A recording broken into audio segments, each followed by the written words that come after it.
et les ambassades, même si votre agence est ouverte à tous. Tahar Anish, vous êtes le directeur de l'agence Le Mètre Carré, située à Cuba. Il suffit de regarder votre agence de l'extérieur pour comprendre que nous avons affaire à une agence professionnelle et rigoureuse. Merci. Cela vient sans doute de votre passion de l'immobilier. Votre action au sein de la FNAI, la Fédération des agents immobiliers, a été remarquable. Vous en étiez jusqu'à peu le vice-président. Enfin, Lotfi Ramdani, vous êtes le responsable du site portail immobilier El Keria, ingénieur de formation et banquier d'expérience. Vous nous direz à votre tour pourquoi vous avez tenu à vous lancer dans ce segment de l'immobilier. Votre portail, qui suit notamment au pas les circonvolutions des logements ADL, LSP et LPP, vous a drainé beaucoup de monde sur votre site. Vous êtes devenu l'un des observateurs aguerris de ce marché particulier de l'habitat social. Voilà, alors pour commencer, eh bien, écoutez, je vais m'adresser à vous, Monsieur Anish. Oui. Et comment est-ce que ce marché est un marché aujourd'hui, un marché particulier par rapport à ce qui se fait dans le monde? Parce qu'on a vraiment beaucoup de mal à se déterminer quand on veut louer, quand on veut vendre, quand on veut acheter. Difficile de se repérer, on ne sait pas. Alors c'est pour ça que j'ai tenu à faire cette émission. Est-ce que c'est normal? Est-ce que c'est particulier à l'Algérie? Bon, je ne connais pas beaucoup de pays, mais pratiquement peu de pays que j'ai eu l'occasion de jeter, enfin, auxquels j'ai eu l'occasion de jeter un coup d'œil et d'essayer de comprendre comment fonctionne l'immobilier chez eux. Je dirais que notre pays est un peu particulier vu toujours le fait qu'on est dépendant du pétrole. Ça dépend, des fois on est riche, des fois on est pauvre. Donc, et pour rebondir juste au sujet du marché de l'immobilier, je vous dis ça fait 20 ans que j'exerce le métier d'agent immobilier, et en tant qu'ex-vice-président de la Fédération nationale des agences immobilières, on n'est pas arrivé réellement à dire qu'on a un marché de l'immobilier en Algérie. On n'a pas de marché de l'immobilier. Ce que fait un marché de l'immobilier, c'est la rencontre d'une offre et d'une demande. Alors, pourquoi? Il y a bien une offre et une demande. Oui, un marché, normalement. Il y a l'offre et la demande, mais pour évaluer, pour dire que le prix du mètre carré dans telle zone coûte tant de dinars, et ce n'est pas vrai. On peut le trouver dans la même zone, le mètre carré coûte 60 000 dinars, et juste à côté, il est à 120 000 dinars, du simple au double. Donc, ou deux appartements dans le même immeuble. Dans le même immeuble, les mêmes appartements, même superficie, et le prix diffère. Alors, Madame Zvantot, est-ce que vous partagez le même avis? C'est difficile de se repérer dans ce marché, et pourquoi? Je pense que M. Anish a tout à fait raison, donc je suis d'accord avec lui. Après, nous, on a une responsabilité en tant qu'agence. On a une responsabilité comment dirais-je, on est obligé de sensibiliser les bailleurs, les vendeurs, donc c'est notre rôle. C'est là qu'on intervient, nous, en tant qu'agents immobiliers, en tant que professionnels. Souvent, les propriétaires se déplacent vers nous, viennent vers nous pour nous proposer des biens, donc en se référant au prix affiché par leurs voisins, par l'entourage, etc. Donc, nous, on essaye d'intervenir et de communiquer les prix qui se pratiquent par rapport aux transactions faites au sein même de l'agence. Donc vous fêtes un travail scientifique. Oui. Tout à fait, et on vient de vous sensibilisation. Voir souvent avec des considérations irrationnelles. Très souvent, les clients viennent vers nous, oui, le voisin a vendu X à X montant, etc. Et c'est vrai que ce n'est pas évident. Donc on est là. On leur montre ce qui s'est vendu, ce qui s'est loué. Et c'est vrai que souvent, quand c'est des vrais vendeurs, parce qu'il y a des vendeurs en fait, pour moi, c'est des curieux. Parce qu'il y a souvent, il y a des vendeurs qui vous disent « Matakul matcharab ». Ça veut tout dire. Ça veut dire qu'il n'est pas contraint de vendre. Mais un vrai vendeur ou un vrai bailleur est obligé de se référer au marché. Donc, il est obligé de se référer aux professionnels, donc à l'agent immobilier. Voilà. Mais ces difficultés à valoriser, elles viennent aussi de la non-harmonisation des quartiers. Vous êtes situé, par exemple, dans un beau quartier qui est à Hedra. Il y a Hidra et Hidra, je dirais. Tout à fait, tout à fait. Donc cela explique aussi les choses aussi. C'est clair qu'il y a des quartiers qui sont plus, on va dire, plus chics que d'autres. Les prix varient d'un quartier à l'autre, c'est clair. Donc, de toute façon, ça existe partout dans le monde. Il y a des quartiers qui sont plus chers que d'autres. Donc, voilà. Oui, mais là, on a dans le même quartier, quelquefois de rue à rue, on passe du simple au double. Alors, Monsieur Ramdani, vous, alors expliquez-nous un petit peu d'abord ce qu'est votre site, quelle est la conception de ce site, que je puisse voir et que le téléspectateur puisse comprendre ce que vous faites exactement et en quoi vous vous dissociez du travail des agences immobilières. Alors, quelle est votre spécificité et comment vous analysez le marché? En fait, déjà, on n'est pas agent immobilier. Donc, l'agent immobilier, c'est une activité réglementée par la loi. Donc, il faut avoir un agrément, il y a certaines conditions qu'il faut remplir et c'est un travail commercial. Nous, en fait, ce qu'on fait sur le portail immobilier elkaria.com, c'est un portail de vulgarisation de l'information immobilière. On essaye un peu d'accompagner les gens à travers les différents aspects de l'immobilier en Algérie. Que ça soit de la location en vente, que ce soit un programme public, donc on a parlé de LPP, LSP ou de AADL, on explique un peu comment ça se passe un crédit immobilier, comment on calcule un tableau d'échéance, un tableau d'amortissement, on explique aussi tout ce qui est assurance immobilière, en fait assurance CatNat et autres. En fait, on se veut un portail immobilier généraliste d'information, en fait, de sensibilisation aussi. Donc vous êtes une école à la fois pour les acheteurs, les consommateurs, mais également pour les professionnels, peut-être oui, au les fait, agences qui peuvent aussi se référer sur. On essaye sur aussi au fait d'analyser un petit peu comme nous. En fait, on n'est pas dans le métier à l'intérieur comme les agents immobiliers ils peuvent l'être. Nous, on est à l'extérieur et on a cet œil, on peut dire critique, ou d'analyste, au fait, où on va analyser un petit peu ce qui se passe et on essaye d'être force de proposition pour sortir un peu de cette crise. Mais on trouve quand même des annonces sur votre site, oui. D'accord. Oui, les annonceurs, en fait, ils peuvent s'inscrire sur Alkaria pour publier leur annonce de location ou de vente. Alors, quelle analyse vous faites, vous aussi, de ce marché en termes de prix? En fait, le problème aujourd'hui en Algérie, vous l'avez dit dans l'introduction, on n'a pas de référence, on n'a pas d'indice de prix.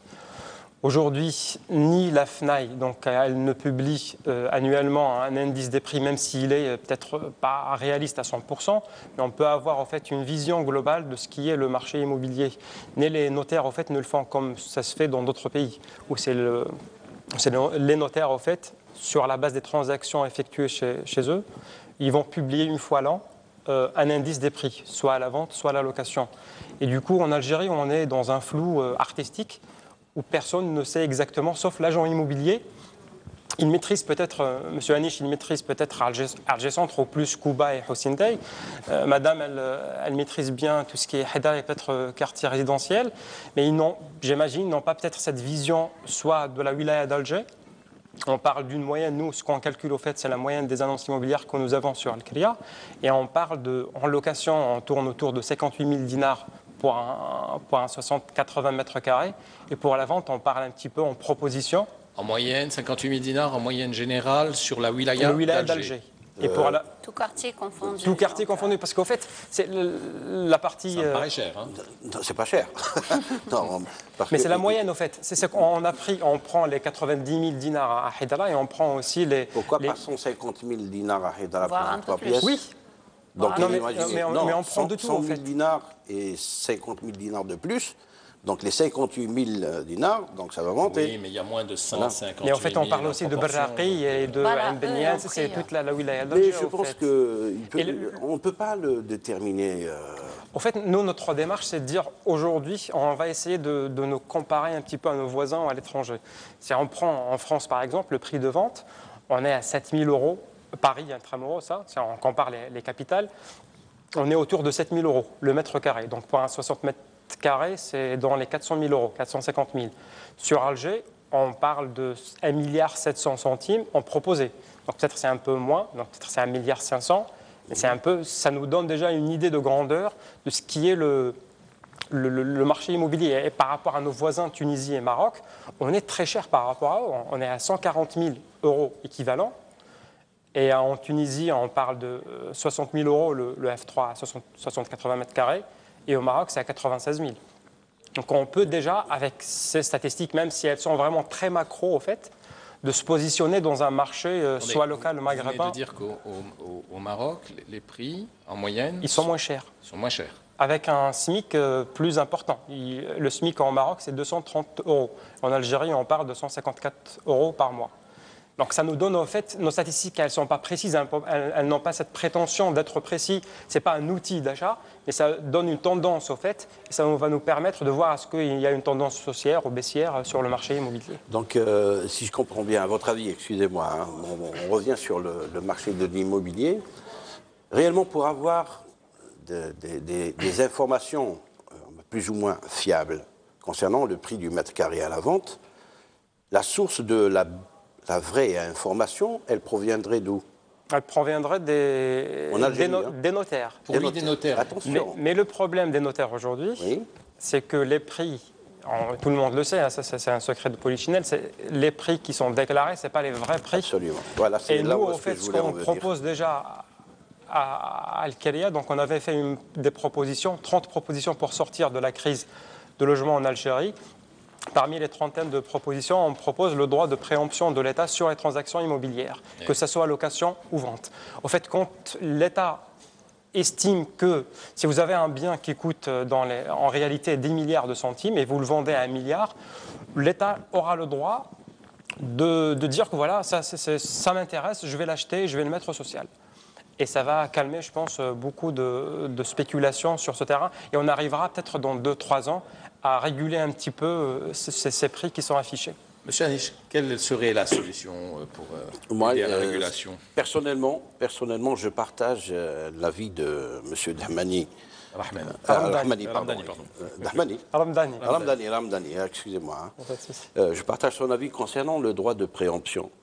Je me souviens, à l'époque de Abdeslam qui était au gouvernement, il y avait une ordonnance ou un décret qui donnait la prérogative à l'État de préempter les biens immobiliers si l'institution fiscale juge que le prix est au-dessous du prix du marché, de préempter. Mais chose qui n'a pas été, on n'a pas vu personnellement, ça fait presque 20 ans que je suis dans le métier, je n'ai pas entendu parler d'un bien qui a été préempté. Donc, effectivement, avec tout ce qui se passe, avec la crise et avec réellement, on a besoin d'avoir une étude de marché fiable. Je pense que pour inciter les vendeurs à déclarer la réalité du prix, et je pense que le droit de préemption doit être mis à table, quoi. Voilà. Est-ce que vous avez été à la FNAI? Est-ce qu'à la FNAI, vous avez tenté d'élaborer une grille à travers le territoire national des tarifs en attendant que les décideurs, enfin que les autorités se décident à faire valoir leur droit de préemption? De mon époque, j'étais vice-président à l'époque. Je me rappelle qu'on a publié sur un journal hebdomadaire qui traite les questions immobilières, on a publié un baromètre. Donc on voulait créer le baromètre de l'immobilier, mais les agences immobilières n'ont pas marché avec nous. Donc toujours de crainte de communiquer des informations. Donc on n'a pas une remontée d'informations qui est fiable, plus ou moins dans certaines villes, mais on n'a pas réussi. Et finalement, voilà. Donc on se réfère maintenant au propre travail des agences, comme vous, la résidence. Donc vous vous basez sur votre propre grille, c'est ça? Donc vous essayez de faire un travail en interne. Alors moi, j'ai pris l'initiative de faire un travail personnel, mais que je pense très utile, suite à la demande des clients. Très souvent, les clients viennent vers nous et ils savent pas comment réagir par rapport au marché. Est-ce que c'est un bon investissement? Est-ce que c'est un mauvais investissement?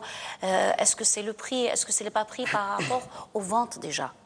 Donc moi, avec un journal, je ne sais pas si je peux citer son nom. Oui, c'est bien sûr, avec le journal Hebdo Immobilier. Donc j'ai pris sa base de données avec la participation de 2-3 agences. Donc on a fait un tour d'horizon des prix qui se pratiquent au mètre carré des terrains. d'accord, pour l'année 2014 plus exactement. Et c'est vrai que c'est un outil incontournable. Au niveau de l'agence, les clients sont agréablement surpris, ils viennent, ils trouvent des tableaux. Ah oui, ça c'est bien, ça c'est... Bon, mais c'est une initiative personnelle. Ça a pris beaucoup de temps, ça m'a coûté de l'argent, mais je pense que ça a été utile. Donc c'est pour vous dire qu'on est obligé de travailler à notre propre niveau. Mais pour autant, ça a été abandonné. Pourquoi? Non, non, moi je l'ai fait. Mais vous le faites toujours? Je l'ai fait et j'ai mis sur notre site internet. Donc, ce n'est pas au niveau national, c'est au niveau d'Alger. Donc, pour moi, c'est utile pour nous en tant qu'agence et surtout pour les clients. Et là, on l'a inséré sur notre site internet. Donc, c'est une référence. Bon, c'est vrai que ce n'est pas national, mais ça aide toujours.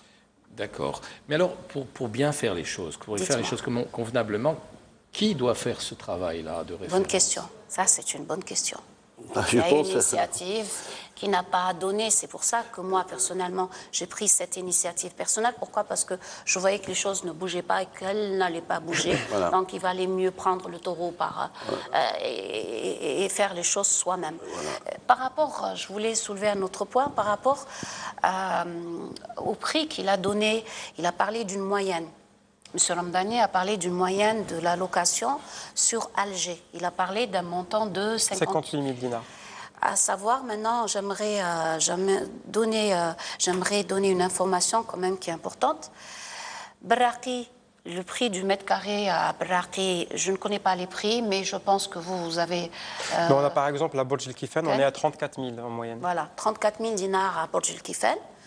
À Hydra, là où je suis, le F3 peut atteindre les 200 000 dinars. Donc il y a un grand écart. Voilà. Sur quelle surface? Voilà. Sur 80. C'est même pas en termes de superficie, parce que le F3, c'est du 70 mètres carrés, 80 mètres carrés. La moyenne, c'est la moyenne 80, qui tourne pour les F3. Mais en fait, c'est une question de quartier. Après, c'est clair que les quartiers résidentiels, on va dire, c'est généralement, pour des raisons de sécurité, les étrangers préfèrent louer dans des quartiers résidentiels par mesure de sécurité. Donc, c'est une certaine clientèle qui loue dans ces quartiers-là.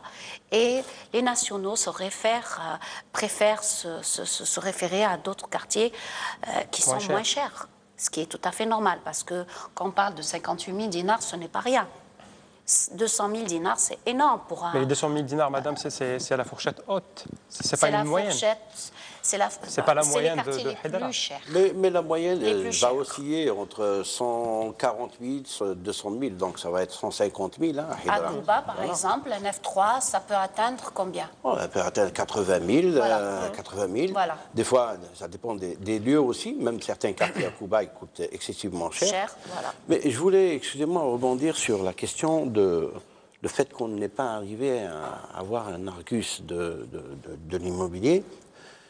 C'est que, mais il faudrait vraiment, il y a des moyens, il y a plusieurs moyens d'en arriver. C'est vrai que la fédération en a essayé, mais il n'y a pas eu un écho favorable. Mais je pense que l'État peut, c'est-à-dire que en enclenchant tout un mécanisme, réellement, un mécanisme qui est favorable à plusieurs secteurs, et coordonner et récolter des informations, et un centre ou une commission peut faire ce travail. Mais il y a une grille qui existe et dont vous ne parlez pas, c'est la grille des impôts. Mais elle est erronée. Mais elle n'est pas réaliste. En fait. Elle n'est pas réaliste. C'est pas le. Elle se rapproche. Ces dernières années. Non, mais c'est vrai que ces dernières années, elle se rapproche de plus en plus. Ils ont donné une prérogative à leur agent. Voilà. De suivre aussi l'évolution du marché, ce qui est annoncé sur les journaux, la pub et tout qui se fait sur différents supports. Mais des fois, bizarrement, des fois ça dépasse. Non, mais la grille n'est pas publiée en fait. Non, mais la grille n'est pas... C'est-à-dire que des fois dans la grille, on a des tarifs qui sont plus élevés que ceux du marché. Oui, non, sincèrement, parce que je vais vous donner un exemple. Un terrain qui s'est vendu, ça fait 2 ans. Personnellement, je l'ai vendu à un prix de 150 000 dinars. Eh bien, au niveau des impôts, ils ont jugé que le prix de ce terrain coûte 200 000 dinars. Voilà. Or que réellement, il s'est vendu à 150 000. Voilà. On Donc nous c'est que dit, ça voilà, va c'est le prix. Mais les impôts ne publient pas aussi leur grille. Nos voisins, les Marocains, en début d'année 2015, en fait, ils ont publié la grille, ça sera intéressant. la grille par quartier pour sensibiliser un peu les gens, pour leur dire, voilà, on vous impose sur une grille, mais voilà, attention, là, voici la grille. vous poussez l'institution fiscale à définir le prix, à déterminer et à l'obliger. Non, mais elle ne l'oblige pas parce qu'elle l'utilise déjà aujourd'hui. En fait, elle a déjà une grille pour calculer les impôts. Les impôts ne vont pas publier ce genre d'informations. Ils sont là en train de surveiller, de veiller. Mais ils peuvent le faire. Même nous, on arrive à l'avoir en trichant. On ne l'a pas officiellement. Voilà. En tout cas, nous, en fait, ce qu'on fait sur Al-Khalia, on aimerait le consolider aussi en 2016, c'est d'essayer d'avoir, comme on a une vision transverse un peu, et on a des agences immobilières un peu partout dans l'Algérie, dans presque toutes les wilayas, on essaiera de proposer un indice, mais qui sera vraiment à titre indicatif, ça ne sera pas vraiment à titre indicatif, vous l'avez bien précisé, très parce précis. Que c'est pratiquement, pardonnez-moi de vous interrompre, mais pratiquement impossible. Alors, vous, les agences immobilières, vous pourriez le faire réellement. Oui.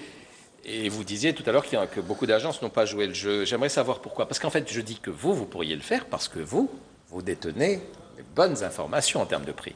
Oui. De tout ce qui s'est vendu. Donc, pourquoi elles n'ont pas joué le jeu, certaines agences ou beaucoup d'agences pour des raisons qui sont évidentes. Ils ont peur du fisc. Pour eux-mêmes. Non, pour eux-mêmes, pas pour eux-mêmes aussi, même les clients. C'est eux qui veulent sous-déclarer. L'agent immobilier, il est rémunéré, sous-déclaré ou déclaration totale, il est rémunéré de la même sorte. L'agent immobilier est rémunéré sur le bon prix, le prix réel. Le bon prix. Maintenant, là, si vous voulez réellement que je vous donne une des solutions qu'avait proposé à l'époque la Fédération, je peux vous le dire. C'était, d'ailleurs actuellement, son président est en train de demander toujours cela, c'est de remettre, je sais que certains nous ont dit que c'était l'atteinte à la liberté individuelle, mais d'obliger les vendeurs de passer obligatoirement chez une agence immobilière, pas pour que l'agence immobilière soit rémunérée, c'était le but d'avoir un Argus. Qu'il y ait une obligation de passer chez une agence immobilière, d'avoir l'évaluation avant toute vente, avant toute transaction, qu'il y ait une pièce maîtresse dans le dossier à remettre au notaire, que signé par une agence de proximité au bien qui est mis à la vente, de valider la vente, c'est-à-dire que réellement valider le prix. Est-ce que réellement cet appartement vaut tant? C'est-à-dire qu'un collègue validerait le prix de... Oui, et ça va permettre, moyennant une petite somme de 2000 dinars comme ça, et les vendeurs et l'acheteur, même entre particuliers, ils peuvent la mettre dans le dossier à remettre au notaire. Mais il pourrait y avoir collusion. Pourquoi? Peut-être entre amis, agents immobiliers, donc on pourrait... Non, mais attendez, là, justement, on a réfléchi, on avait réfléchi à tout. C'est-à-dire que, et à ce moment-là, la responsabilité de l'agent immobilier, elle est engagée. Une fois qu'il signe le document, c'est-à-dire qu'il sait qu'il a déjà vendu un bien à cet endroit, dans ce quartier, ou à proximité, et en toute âme et conscience, il a évalué un prix, même s'il sous-déclare un peu, c'est-à-dire qu'il va, pas volontairement, mais il sous-déclare au-dessous un peu mais la marge, elle est vraiment infime. Mais la responsabilité de l'agent immobilier, elle est engagée au moment où il signe l'évaluation. C'est à partir de là qu'elle passe chez le notaire, elle est publiée. Mais au niveau de l'administration fiscale, ils ont des barèmes. Ils ont des barèmes. Ça se rapproche ou pas. Et là... Mais il peut plaider l'incompétence, l'agent immobilier demain. Mais si y a un pépin, il va dire que voilà, je plaide l'incompétence, j'étais malade ou j'ai mal évalué. Il peut plaider l'incompétence, l'agent immobilier, quand il veut faire son coup. Et il n'est pas assermenté, c'est pas un notaire. Pourquoi? Donc, il a un agrément. Oui, mais c'est sa nature. Il a un agrément pour faire des transactions, mais pas pour évaluer. C'est pas un architecte, c'est un architecte qui peut faire Pourquoi il n'évalue pas travail. Vous savez, monsieur... Non, de signer. Non, écoutez, il y a eu une étude qui a été faite en 2006, je pense, qui a été commandé par le fonds de garantie. Le fonds de garantie, je pense, c'était l'étude de faisabilité, une étude qui a été commandée, l'étude de faisabilité de création de corps d'évaluateurs de biens. Okay. Donc, il y a un bureau d'études étranger qui a pris le marché et il a fait son étude. Je vous assure que j'ai le rapport, il est toujours en ma possession, que ce rapport, dans ce rapport, parmi les conclusions, il y avait que c'est l'agent immobilier qui maîtrise les prix.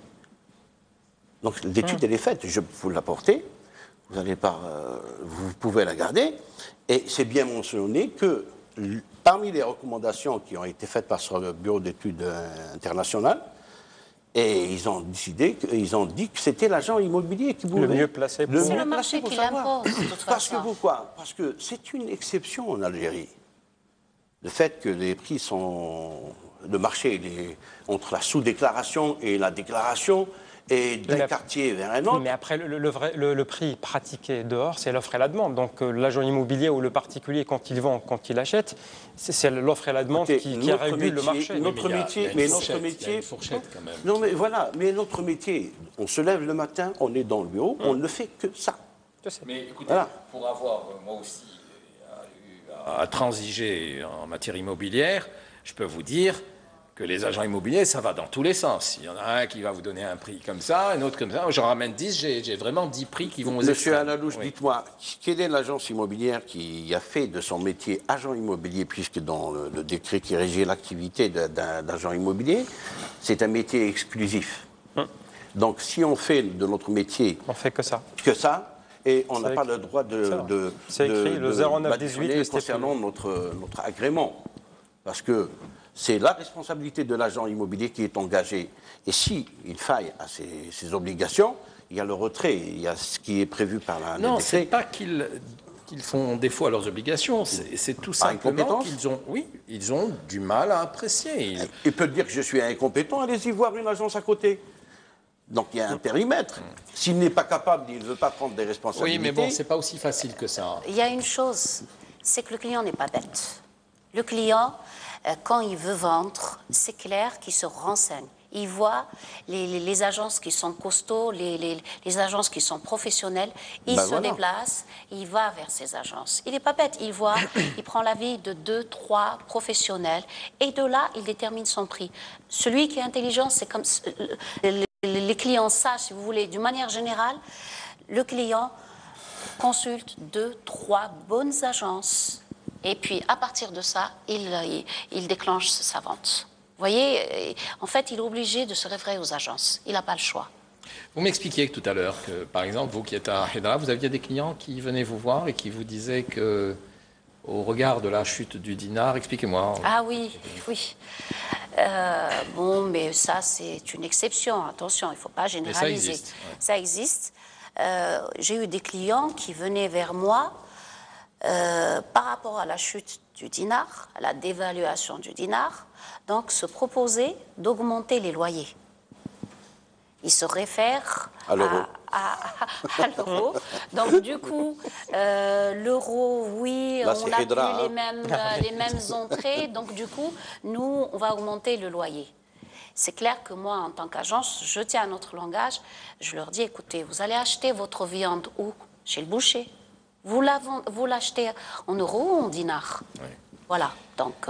Bon, alors, si j'ai bien compris, vous êtes aussi un petit peu perdu sur la démarche, entre les notaires, bon, il y a un problème de déclaration, entre les agents, il n'y a pas toujours, la compétence n'est pas toujours là, les impôts n'ont pas à venir se substituer à la rencontre de l'offre et de la demande. Il y a eu cette idée de droit de préemption, mais quand on voit que l'État, à travers le fisc, évalue des terrains, comme vous le disiez tout à l'heure, de manière à des prix supérieurs à ceux qui sont en vigueur réellement sur le marché. Donc tout ça rend les choses un peu difficiles et pourtant il faudra bien y arriver. Est-ce que finalement l'évaluation, l'harmonisation des prix ne viendra pas d'abord de l'harmonisation de l'urbanisme? C'est-à-dire que quand il y aura une évolution en termes urbanistique au niveau de chaque quartier, tout ça, parce que là on voit des quartiers qui sont insalubres, des quartiers qui sont des immeubles qui sont en mauvais état, d'autres. Quand tous les immeubles sont en bon état, on peut les évaluer un peu de la même manière, non? Mais déjà, au fait, pour avoir un bon urbanisme, il faut investir et ça coûte cher. En fait, aujourd'hui, on se pose la question pourquoi on a des cubes partout. Même chez des privés, donc une villa qui ressemble presque à rien, en fait, parce que l'arrondi, ça coûte cher déjà. Et d'avoir l'artisan qui peut le faire et perdre un peu de temps, et aussi le propriétaire qui va investir pour avoir une finition intéressante, c'est pas à portée de tout le monde. Aujourd'hui, on a un vrai problème de coût pour avoir une ville jolie. D'accord. Alors, est-ce que malgré tout, les prix, la tentative de définir les prix des ventes et des locations, est-ce qu'elle a quand même tendance à s'harmoniser ou pas? Est-ce qu'on va dans la bonne direction ou c'est toujours du n'importe quoi? Personnellement, est-ce que ça s'améliore? Bon, c'est vrai qu'il y a un impact. Est-ce que ça se professionnalise? Il y a un point quand même de comparaison qui est en train de se faire et que personnellement, je juge assez intéressant. C'est celui de nouvelles réalisations que réalisent les promoteurs immobiliers.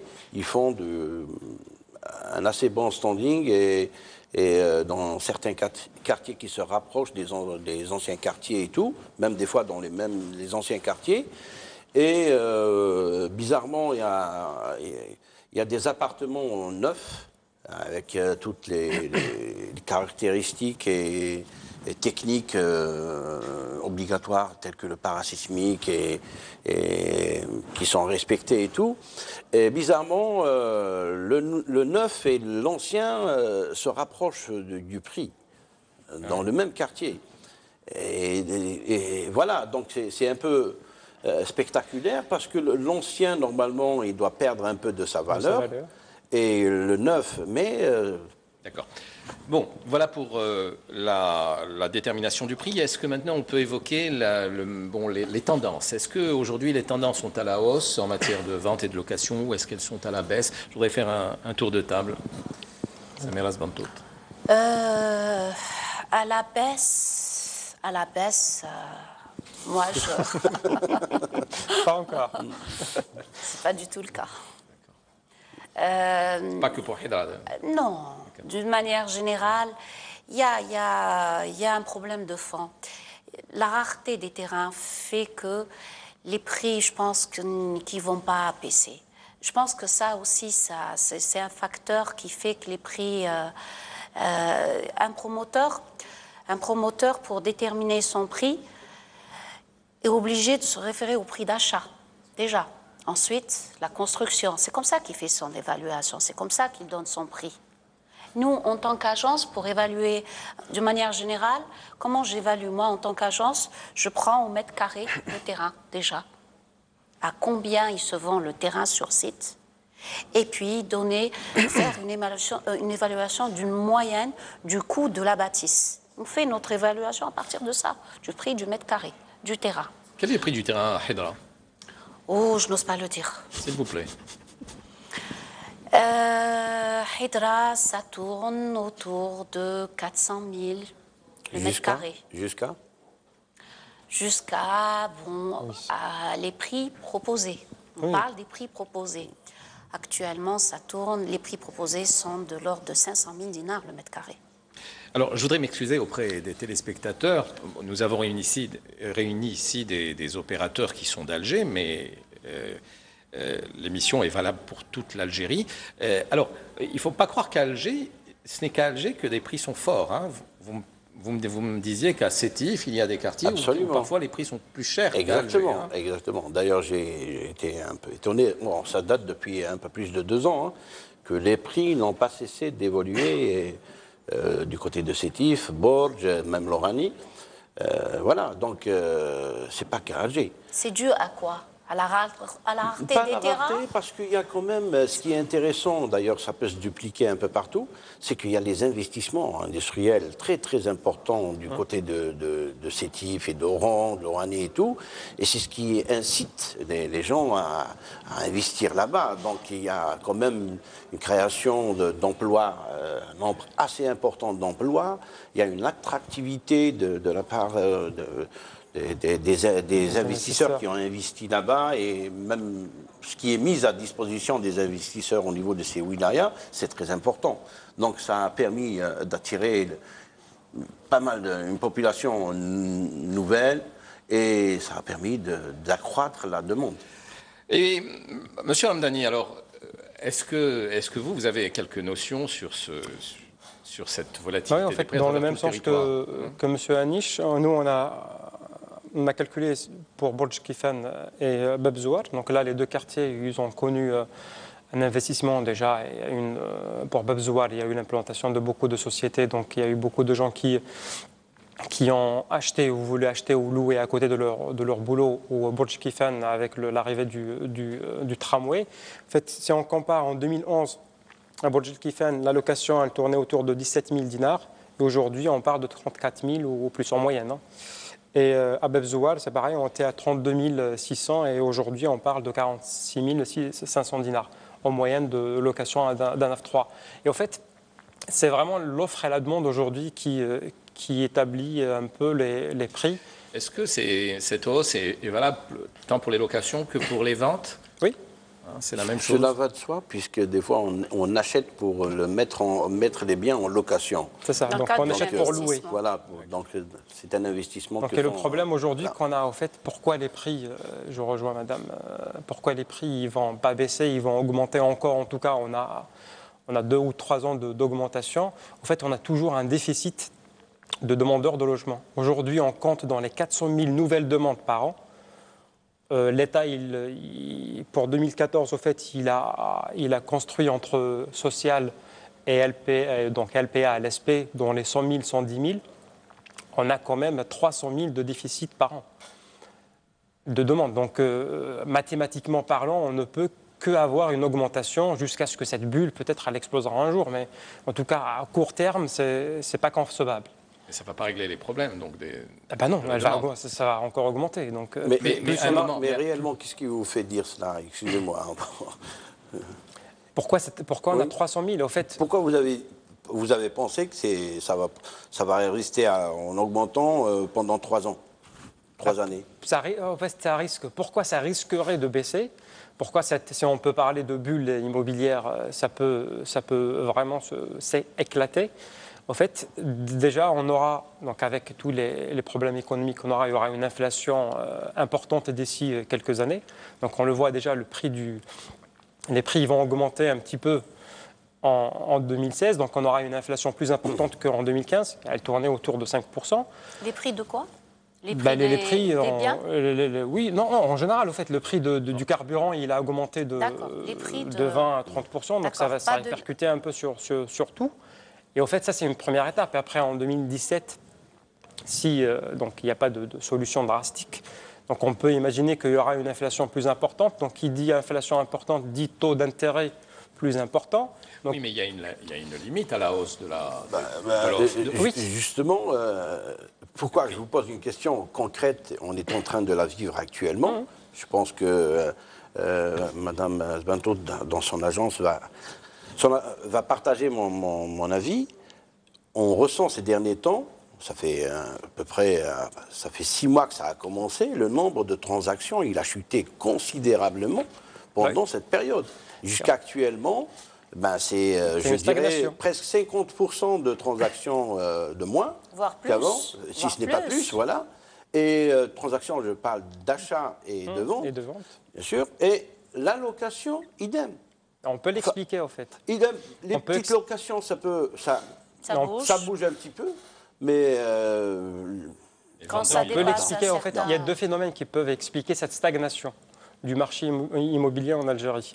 Donc, on a tout le programme public qui a commencé déjà en 2013, donc avec la relance de l'AADL avec 700 000 demandeurs.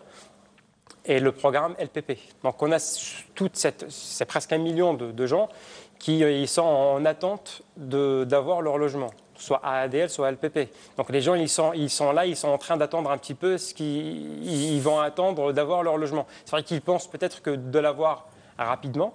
Mais c'est un impact réduit, excusez-moi, c'est un impact réduit. Hein. Mais c'était à l'attente. Et après, pour les ventes, c'était le décret de juillet qui interdisait le paiement cash à partir de transactions de 5 millions. Voilà. En fait, c'est les deux jumelés. C'est beaucoup plus ça. Et au fait, ça a touché plus les ventes. Alors, rappelons à nos téléspectateurs qu'il y a eu un décret exécutif en juin dernier qui impose que pour toutes les transactions immobilières dépassant le seuil de 5 millions de dinars devait se faire par le circuit bancaire. Hein. Exact. Mais tout à fait. Pas que. Alors, même c'est le notaire en fait, ou l'agent immobilier, sa part de rémunération, elle dépasse le 1 million de dinars, il faut passer aussi par la banque. Très bien. Donc, tous les commerçants. Ben, ça, c'était écrit il n'y a notaire. Pas que l'immobilier. Oui. Non, mais le décret est valable. Le paiement par chèque, 1 million de dinars, et c'est ça. Voilà. Non, le décret est valable. Dans les 5 millions, en fait. Les 5 millions, c'est pour les transactions. Mais le 1 million, c'est vrai que ça touche tout. Nous, on parle d'immobilier, donc c'est l'agent immobilier. Alors, il fallait préciser. Oui. Toutes les catégories d'activités. Pour le million de dinars, ça touche 1 million de dinars. Bien sûr. Vous achetez des meubles qui dépassent les 1 million de dinars. Non, c'est le service, en fait. C'est pas le meuble. En fait, c'est pas la valeur marchande. C'est votre service, c'est votre rémunération. C'est un service que vous proposez. Non, je parle de rémunération. Toute rémunération dépassant le 1 million de dinars doit se faire par moyen scriptoro. Je m'excuse, mais je ne crois pas. Je ne suis pas sûr, mais je ne crois pas. Je pense que c'est juste pour certains volets, l'automobile. Oui, les bijoux. Non, pour les marchandises, au fait, c'est pas pour tout. Les marchandises, c'est pas pour tout. Le service, oui.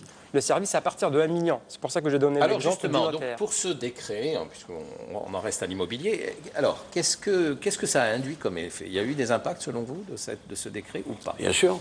D'ailleurs, en posant la question à M. Ramdani, c'était beaucoup plus ce décret qui avait ralenti la transaction. Bien sûr, ça a ralenti. Considérablement. Hein. Mais absolument. Pourquoi ça a ralenti les ventes? Parce que, écoutez, on n'a rien à se cacher.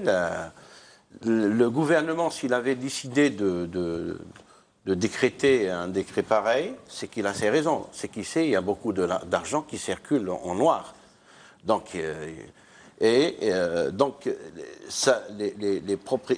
gens qui ont de l'argent, qui veulent investir dans l'immobilier, entre guillemets, c'est un blanchiment.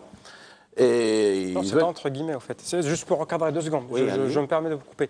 Ce décret, il rentre dans le cadre de la lutte anti-blanchiment. C'est un texte applicatif de la loi 0501 qui lutte contre le blanchiment d'argent. Donc on est en plein dedans, en fait. C'est pas marginal. C'est ça. Okay, c'est bon. C'est vraiment en fait la lutte. Ce décret était là pour lutter contre le blanchiment d'argent. À blanchir les choses.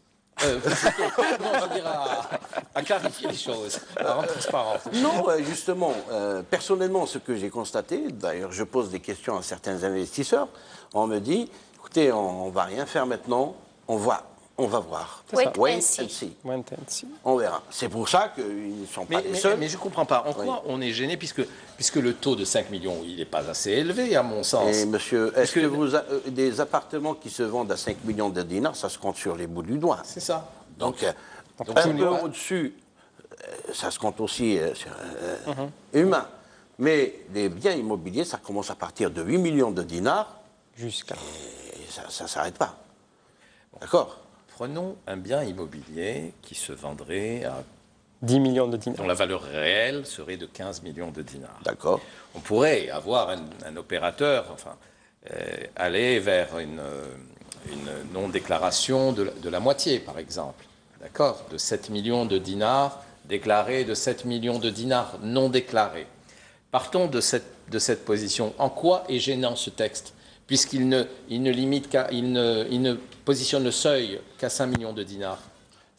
Il n'est pas gênant, ce seuil. Il aurait été gênant s'il était à 12 millions de dinars. Mais monsieur Arnaudouche, il n'y a pas que des appartements de 15 millions. Un exemple, vous pouvez le dire, ça peut passer. Ils trouvent toujours des moyens. Mais par contre, l'inconvénient, c'est que quand il s'agit des biens immobiliers qui coûtent 150 millions de dinars, Et il faut se poser la question à partir de là. Oui, mais là aussi, prenons un bien 150 000. immobilier qui fasse 150 millions de D'accord. dinars. On vous demande juste, à partir de 5 millions de dinars de transactions, vous Passez par la banque. vous passiez par la banque. Or, vous destinez pour 150 millions de dinars déjà à payer au moins la moitié de la déclarée officiellement, c'est-à-dire 75 millions de dinars. Mais pourquoi Donc vous en quoi les déclarez 5 millions de dinars sont gênants? Mais écoutez, le vendeur actuellement, Non, en et des vendeurs... Expliquez-moi, peut-être qu'il y a quelque chose qui m'échappe. Mais- Si vous me permettez, je vais Allez-y. expliquer un petit peu comment ça marche au fait. vous en prie.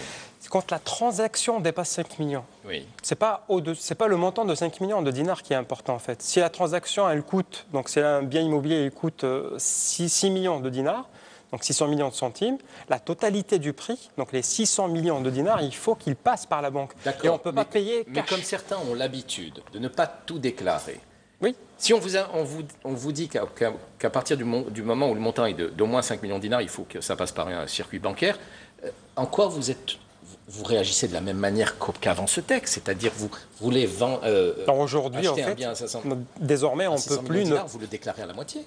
Oui, à la moitié, mais cette moitié, il faut qu'elle passe aussi par la banque. Non, justement. Et Et c'est ce qui pose problème, en fait. C'est là que ça pose Ah, problème. c'est là que ça pose problème. Parce que même le décret- oui, mais ce montant est déclaré chez le notaire, donc il arrive aux impôts, ce montant de la moitié. Il est déjà déclaré. Donc Mais il on est- parle de la différence, non? Et la différence, fait- elle part où? Mais la différence... Non, mais même sur le montant qui est déclaré au notaire, en fait, avant, on pouvait donner de l'argent cash au notaire. Mais aujourd'hui, il faut passer par la banque. Si on passe par la banque, dans le cadre de la lutte anti-blanchiment, on va vous demander un justificatif de cet Mais argent. le justificatif D'où vient du l'argent? paiement, mais le justificatif de paiement, d'où vient l'argent? Il est déjà mentionné dans l'acte du notaire. Que quoi? Pas forcément. Le notaire, il ne va pas dire j'ai reçu tant d'argent. Il ne va pas dire qui l'argent il provient. Le vendeur déclare avoir reçu... Avoir reçu un tant montant d'argent, de 7 millions de dinars. 7 Il ne va pas millions de dire dinars. que c'est le fruit de ses économies ou ça vient de Non, mais juste, la vente juste de sa voiture. pour attirer votre attention, c'est qu'actuellement, il y a une autre catégorie de propriétaires. C'est des propriétaires qui veulent déclarer la réalité. Pourquoi? Parce que en vendant leurs biens, ils doivent justifier auprès de la banque pour mettre leurs sous à la banque. Donc, ils cherchent des acheteurs qui déclarent la réalité. Or que ces acheteurs, ils sont rares. Ceux qui sont en D'accord, mesure de déclarer la réalité. Donc je viens de comprendre. Comme le notaire, comme le montant déclaré doit passer par le circuit bancaire, certains ont des difficultés À à justifier. justifier leur La argent qu'ils donnent. provenance. Ils veulent pas le mettre, ils veulent pas le faire passer par la banque. Mais Voilà. au fait, cette phase, elle est transitoire. Donc, on ne peut pas rester. Celui qui Absolument. va acheter, qui a un besoin d'acheter, il finira par acheter. Donc, Comment? quitte à- Est-ce qu'il sera quitte- obligé? Bah, Donc il- c'est il là est qu'il obligé, sera donc là. obligé de bancariser son argent. Donc, Alors, il sera s'il vous obligé plaît, de- comment ça se passe donc en ce moment? Donc, vous pensez qu'un certain pourcentage de ce qui devrait être des transactions est bloqué? Et bloqué, oui. C'est Ça freine, ça comme, freine. comme il a dit, en fait, c'est wait and see. Donc là, Voilà. on arrête. On regarde est-ce que ça va passer, est-ce que ça va être vraiment bloqué ou pas. Et les gens, ils vont voir que voilà, il y a quand même des transactions qui se font, Voilà. que le passage par la banque est obligatoire et ils finiront par aller à la banque. Et Donc, payer les justification, 7% aussi. c'est Bon, bah alors, pas forcément. Non, mais- Bah, en fait, il y a un directeur de banque qui disait qu'au-dessus de 10 millions de dinars, on ne demandait pas vraiment les 7%. C'est ce que j'ai lu au forum non. de Moudjahid. Ça, c'est important. Hein. oui, mais C'est- bon, il c'est- faut être sûr de cela, hein, parce Non. qu'on Non, va c'est- pas c'est- pousser les gens à C'est la des banque. déclarations d'un directeur de banque qui parlait de ça. Donc après, D'accord. il faut voir avec sa banque. Alors, la chute des prix du pétrole, la chute de la valeur dinar, tout ça, ça influe sur les prix ou pas du marché? La crise qui s'annonce. Bah, la crise, la crise. En fait, pour la chute du dinar, c'est pas directement. Ça sera peut-être dans le neuf, parce que le promoteur, L'inflation, il essaiera de il corriger. est- mais en fait, il va importer les matériaux de construction, va augmenter. une bonne partie, donc et ça va augmenter. Donc le prix, il sera certainement impacté directement. Exact. Oh, Pour mais- la location, par contre, Mais la location, ça pour la sera location, moins. moi, par exemple, dans mon secteur, comme c'est une clientèle étrangère, maintenant, avec la crise, il y a beaucoup de marchés qui sont interrompus. Donc, du coup, il y a beaucoup moins de demandes. Il y a beaucoup moins d'expats qui arrivent par rapport à la crise actuelle. Je parle de notre secteur. Après, concernant les autres endroits comme Cuba ou ailleurs, par rapport aux clients nationaux, là, c'est différent. La donne, elle change. Moi, par rapport à la crise déjà, ça se répercute directement. Très bien. Je voudrais juste ajouter aussi, c'est quelque chose qui devrait faire l'objet d'un autre débat, mais quelle a été l'influence donc du logement social, des appartements qui ont été donc cédés à des prix très intéressants donc aux particuliers, par l'État, quelle est l'incidence sur les prix du marché, du vieux et du neuf? En tout cas, ce que j'ai dit tout à l'heure, en fait, l'offre en logement social est en deçà de la demande annuelle. Donc là, on a une nouvelle demande de 400 000 et l'offre publique, elle ne couvre que le quart. D'accord, donc il y a de la marge.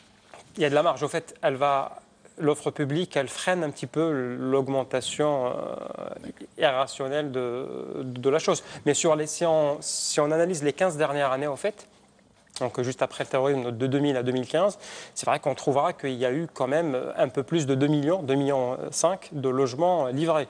Donc c'est vrai qu'on avait déjà, pendant la décennie noire, on a cumulé une demande très importante. On parle de 2 à 3 millions de demandes de logements insatisfaites. Oui. C'est vrai que les 15 ans d'après, donc on a essayé de loger ces gens-là. Et ça a permis aussi de faire baisser un petit peu, en tout cas de ne pas laisser la spéculation prendre le dessus en termes de... Très bien, non, je suis désolé, on est arrivé au terme du débat et même un peu plus. Voilà, je voudrais vous remercier de votre participation, c'est passé très vite, c'est un sujet qui est toujours intéressant et qui intéresse sans doute nos téléspectateurs. Je vous remercie beaucoup de votre attention et je vous dis à la semaine prochaine.